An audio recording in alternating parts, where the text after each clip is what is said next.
اگر دزد اومد خونتون و دزد رو بزنین و ناقصش کنین، قطعاً باید دیه پرداخت کنین و مجازات میشین.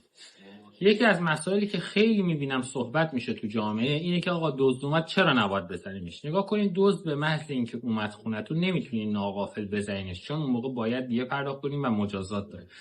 اما اگر باش درگیر بشین با دزد، اینکه بزنینش، اون موقع مجازات نداره، چون یک جور دفاع مشروع حساب میشه. حتی در بعضی از مواقع کشتن دزد هم مجازات نداره، اون هم دفاع مشروع حساب میشه.